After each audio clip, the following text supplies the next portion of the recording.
شروع اللہ کے بابرکت نام سے جو نہایت مہربان رحم کرنے والا ہے۔ حضرت حلیمہ حضرت محمد صلی اللہ علیہ وسلم کے بچپن کے بارے میں آگاہ کریں گے۔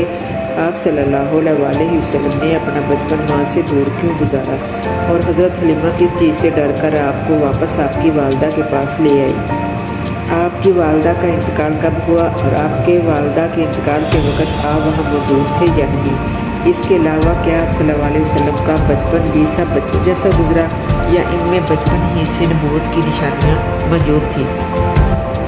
آپ صلی اللہ علیہ وسلم والد محترم حضرت عبداللہ بن عبد المطلب آپ کی ولادت 6 ماہ قبل وفات پا چکے تھے اور آپ کی پرورش آپ کے دادا جان حضرت عبد المطلب نے کی۔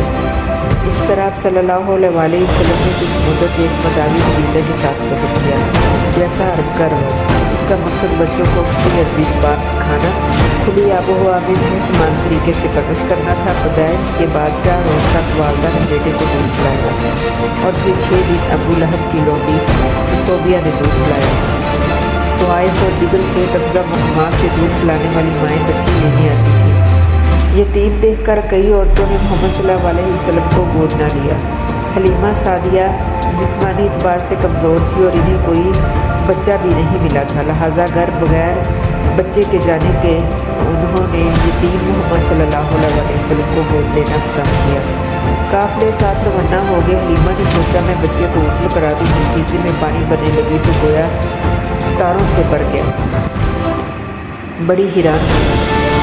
جب غسل مل گیا تو مشکیزے سے ستارے نکل رہے تھے۔ سبحان اللہ۔ پھر اس کے بعد حضرت حلیمہ کے خاوند حارث نے کہا حلیمہ بکریوں کے تھن دودھ سے بھر گئے ہیں۔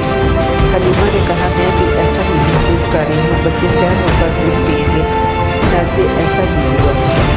قافلے اپنی منزل کی طرف روانہ ہو گئے تھے۔ حلیمہ کا جو جانور آتے ہوئے چل نہیں رہے تھے وہ اب دوڑ رہے تھے۔ 2 سال کے بعد حضرت حلیمہ حضرت محمد صلی اللہ علیہ وسلم کو لے کر ان کی والدہ کے پاس آئی۔ ان کی والدہ نے یہ کہہ کے انہیں واپس کر دیا کہ ابھی اپنے پاس ہی رکھیں، اچھی آب و ہوا میں صحت اور اچھی ہو جائے گی۔ مزید 2 سال بعد حلیمہ نے دیکھا کہ گھر کے باہر کھیل رہے تھے۔